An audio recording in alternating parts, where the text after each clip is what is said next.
नमस्कार दोस्तों, मैं विनीत तिवारी मेरे YouTube चैनल उत्थान ट्रिक में आप सभी का हार्दिक स्वागत करता हूं।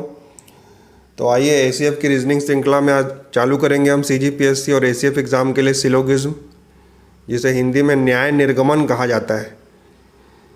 सिलोगिज्म का मतलब होता है न्याय निर्गमन। ठीक है, ये IBPS एग्ज़ाम के लिए बहुत ही ज़्यादा इंपॉर्टेंट है और आज मैं आपको इसमें बहुत ही अच्छी ट्रिक्स बताऊँगा। चलिए आगे चलते हैं। तो देखिए, न्याय निर्गमन होता क्या है। न्याय निर्गमन का मतलब है यहाँ पर हमको कुछ कथन दिए होंगे और निष्कर्ष दिए होंगे। हमको कथनों को सत्य मानते हुए कथनों में दो वस्तुओं या दो शब्दों के बीच में संबंध स्थापित होता है और उसी कथन के सत्यता के आधार पर हम निष्कर्ष निकालते हैं या निष्कर्ष की सत्यता की जांच करते हैं। तो न्याय निर्गमन का मतलब है जैसे कि सबूत। आप कोर्ट जाते हैं, न्यायालय में क्या होता है, कुछ सबूत होते हैं, कुछ गवाही होती है। ठीक है, तो उन गवाही और सबूतों को हम यहाँ पर क्या मानेंगे, कथन। और जो जज का डिसीजन होगा, जो न्यायालय का आदेश होगा, जो न्यायालय का निर्णय होगा, वह हमारा निष्कर्ष होगा। इस तरीके से हम इसको समझ सकते हैं। तो अब न्याय निर्गमन तो आपको समझ में आ गया। मतलब हमको यहाँ पर न्याय करना है, किसके साथ, निष्कर्ष के साथ। निष्कर्ष का मतलब है कथन, कथन ही है, पंक्ति निष्कर्ष में कुछ पंक्तियाँ दी रहेंगी जिसको हमें बताना है कि यह सत्य है, संभावित है या पूरी तरीके से गलत है, या हम कुछ बोल नहीं सकते। जब हम कुछ निर्णय लेने की स्थिति में नहीं होते तो उसको भी हम गलत ही मानेंगे। ठीक है, तो चलिए आगे चलते हैं और इसमें हम देखते हैं न्याय निर्गमन। तो न्याय निर्गमन को सॉल्व करने के लिए दो मेथड्स यूज़ किए जाते हैं।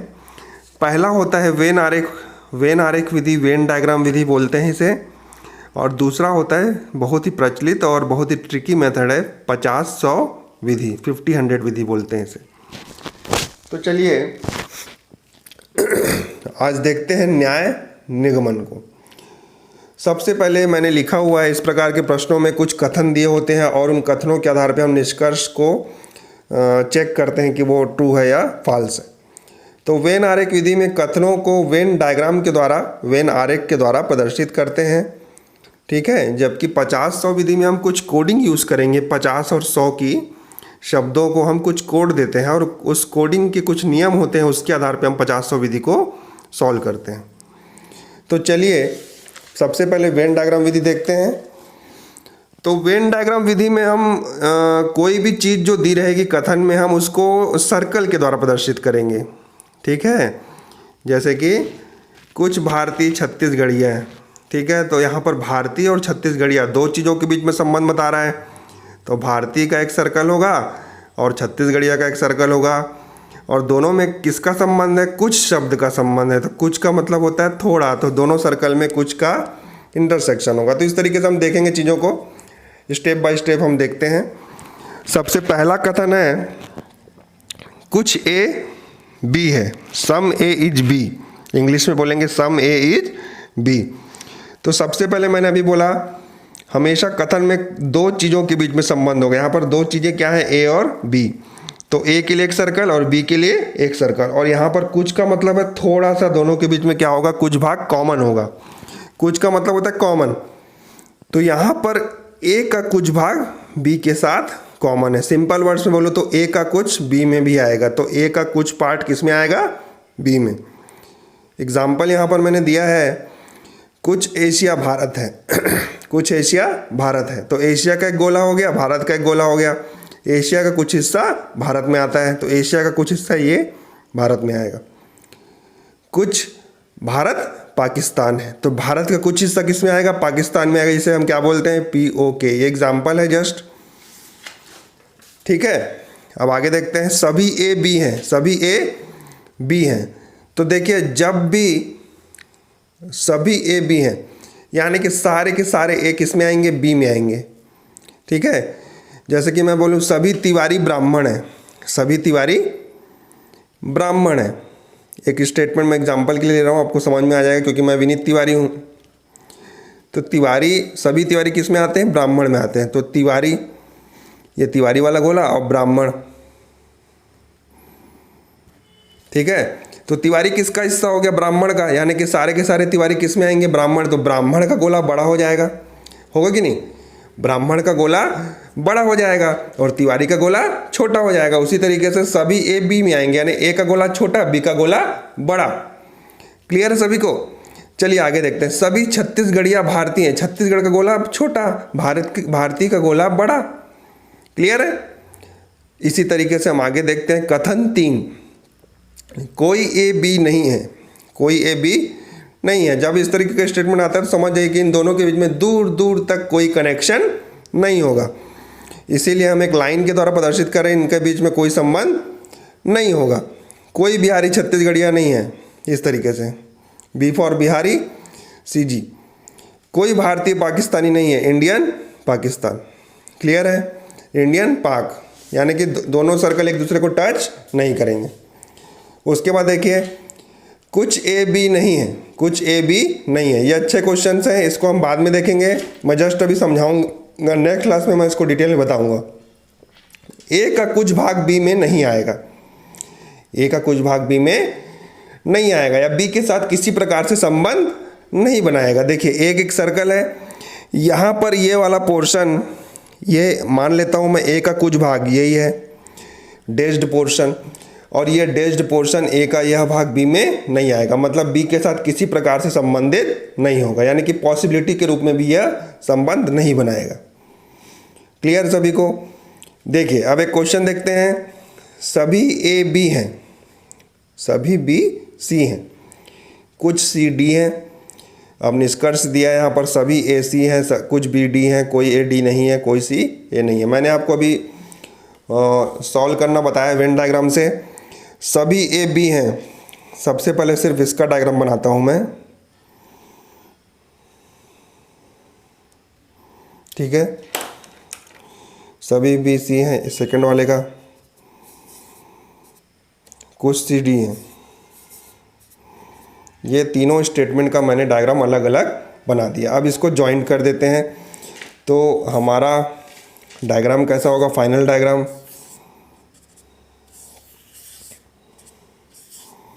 ये हमारा डायग्राम है, और इसके आधार पे हमको निष्कर्ष निकालना है। पहला है सभी ए सी हैं। पहला वाला क्या होगा? सभी ए सी हैं। ए का गोला सी के अंदर है, हाँ बिल्कुल है। ये बी का गोला है और ये सी का गोला है, बिल्कुल पहला वाला सही। कुछ बी डी हैं। बी का डी के साथ कोई संबंध है क्या? नहीं, गलत। कोई ए डी नहीं है, कोई ए डी नहीं है। ठीक है, कोई ए डी नहीं है। तो तीसरा वाला क्या होगा? कोई ए डी नहीं है। ठीक है, तो तीसरा वाला भी क्या होगा? सही होगा। चौथा, कोई सी ए नहीं है, कोई सी ए नहीं है, चौथा वाला भी क्या होगा? गलत होगा। तो इस तरीके से आप देखिए, एकदम सिंपल वे में हमने बनाया। सभी ए सी हैं, कुछ बी डी हैं, कोई ए डी नहीं है, कोई सी ए नहीं है। पहला वाला देखिए, पहला वाला डायग्राम से देखिए, सभी ए सी हैं। ठीक है, यानी कि ए का गोला सी के अंदर, पहला वाला सही। कुछ बी डी हैं, बी और डी के बीच में कोई संबंध बनेगा? जरूरी नहीं है संबंध बने, तो रॉन्ग। कोई ए डी नहीं है, ए और डी में कोई संबंध नहीं है, सही। चौथा, कोई सी ए नहीं है, तो रॉन्ग। ठीक है, तो ये पहला वाला हमारा एग्जाम्पल आप लोगों को क्लियर हुआ। अब 50-100 को देखते हैं। वेन डायग्राम क्लियर है सभी को? नोट्स देख लीजिएगा एक बार, और नेक्स्ट क्लास में वेन डायग्राम से अपन क्वेश्चन करेंगे। इस वीडियो में मैं आपको विधि बता रहा हूँ कैसे सॉल्व करना है। तो सेकंड और सबसे फनीएस्ट और मेरी फेवरेट विधि है 50-100, क्योंकि अगर आप इस विधि को सीख गए तो आप चुटकी बजाते ही क्वेश्चन सॉल्व करोगे और बहुत ही आसानी से आप इस आंसर निकाल सकते हो। चलिए 50-100 देखते हैं। सबसे पहले कुछ चीज़ों को जान लेते हैं 50-100 सॉल्व करने से पहले, कि अगर कोई कथन पॉजिटिव आएगा तो निष्कर्ष भी क्या आना चाहिए? पॉजिटिव आना चाहिए। यानी कि पॉजिटिव कथन से पॉजिटिव निष्कर्ष निकलेगा, सीधी सी बात है। अगर कोई कथन निगेटिव है तो निष्कर्ष भी क्या होगा? निगेटिव होगा। ठीक है, अब पॉजिटिव स्टेटमेंट और निगेटिव स्टेटमेंट क्या होती है? जब नहीं आता है तो निगेटिव, और पॉजिटिव का मतलब जब नहीं आएगा तो।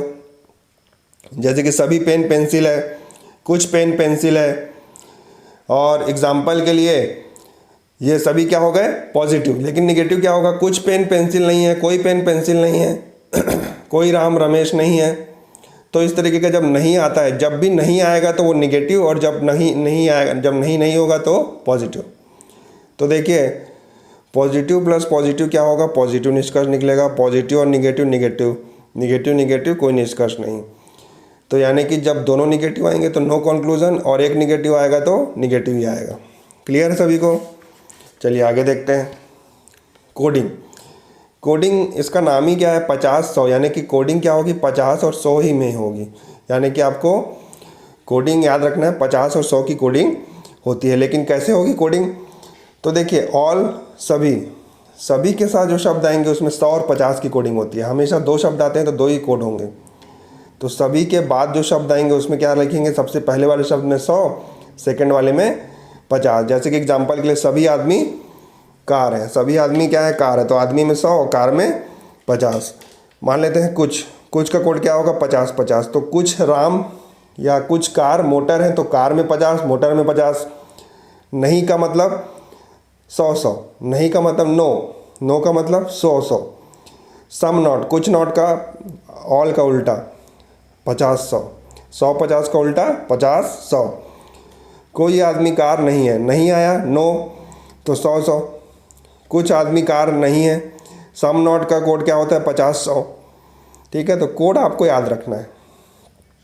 तो मैंने क्या बोला, ऑल का कोड हो गया 100-50, इसका उल्टा सम नॉट का 50-100, नो का 100-100, सम का 50-50। एकदम सिंपल है। चलिए आगे देखते हैं। कोडिंग करने के बाद आपको क्या करना है, सबसे पहले आप क्या करेंगे, जब भी 50-100 सॉल्व करेंगे सबसे पहले कोडिंग करेंगे। कोडिंग करने के बाद आप क्या करना है, रिलेशन बनाएंगे। रिलेशन से ही हमको पता चलेगा कि हम सही कर रहे हैं या गलत कर रहे हैं। तो रिलेशन कैसे बनता है, डायरेक्ट और इनडायरेक्ट रिलेशन बनता है।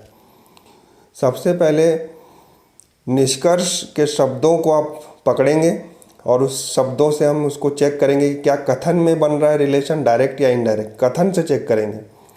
जैसे कि कथन है सभी पेन पेंसिल है, निष्कर्ष है कुछ पेन पेंसिल है, सभी पेन पेंसिल है, कोई पेन पेंसिल नहीं है।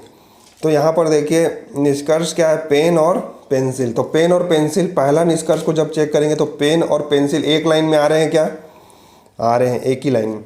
तो जब भी निष्कर्ष वाले शब्द एक पंक्ति में आते हैं तो उसे हम बोलते हैं डायरेक्ट रिलेशन। यहाँ पर लिखा हुआ है डायरेक्ट रिलेशन तब बनता है जब निष्कर्ष के कथन वाले शब्द एक ही पंक्ति में आ जाए।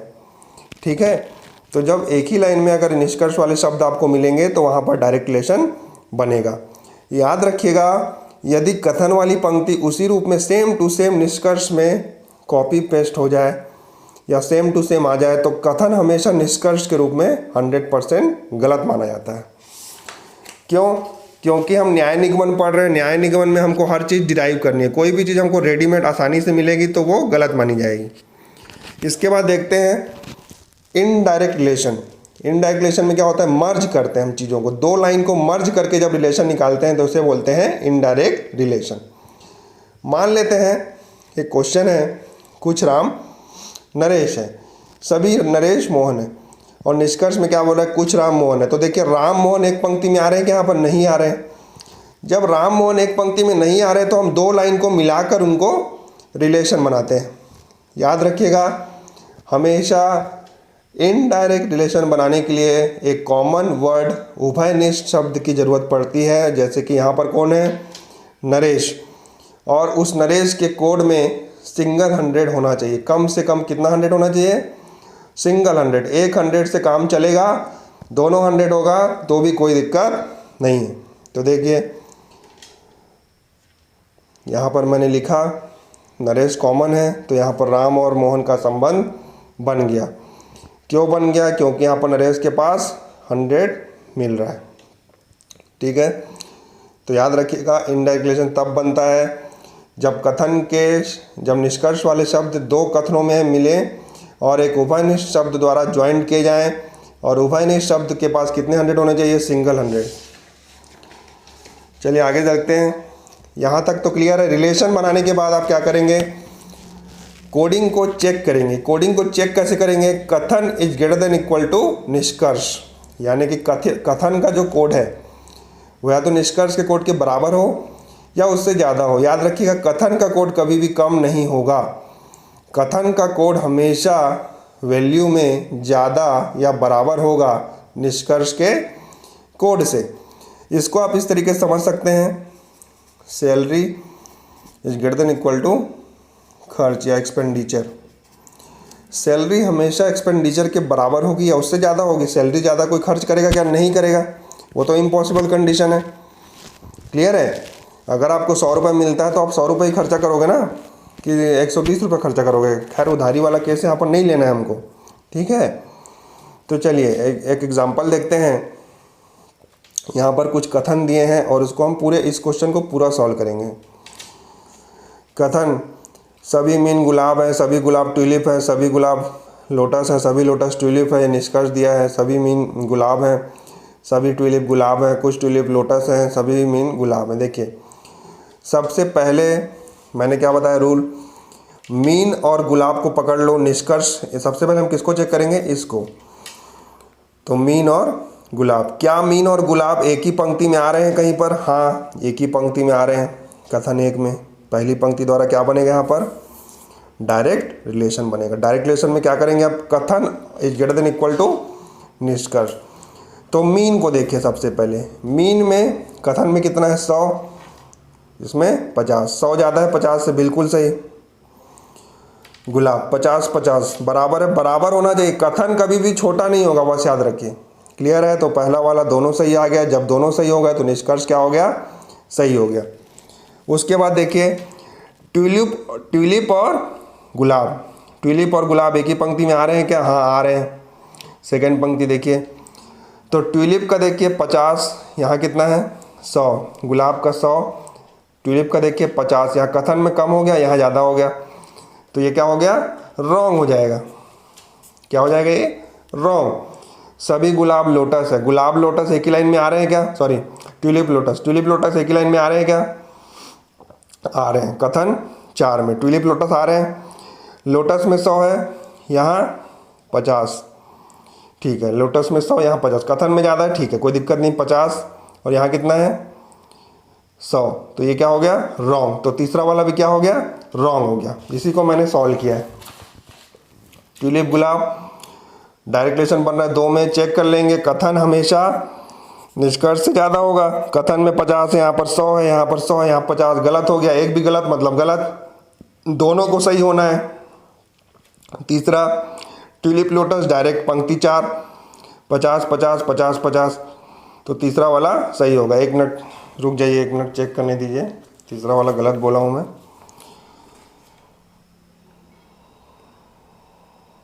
सॉरी, ये इधर चेक करना था ना, लोटस 100 है, यहाँ 50 है, ये ठीक है, और 50 है, यहाँ 100, 1 मिनट, सॉरी 50-50, हाँ ठीक, मैं इसका कोड देख लिया था, सॉरी।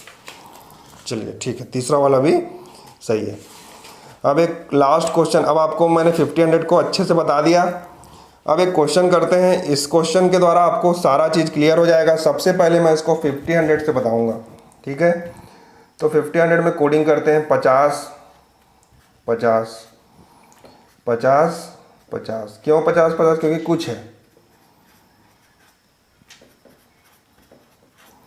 सबसे पहले संतरा कपास, पहला निष्कर्ष में क्या आ रहा है, संतरे कपास। संतरे कपास क्या एक ही लाइन में आ रहे हैं, नहीं आ रहे हैं। देखिए सबसे पहले देखिए डायरेक्ट बनेगा कि इनडायरेक्ट, क्या एक ही लाइन में आ रहे हैं, नहीं आ रहे हैं। 2 लाइन में आ रहे हैं, हाँ 2 लाइन में आ रहे हैं।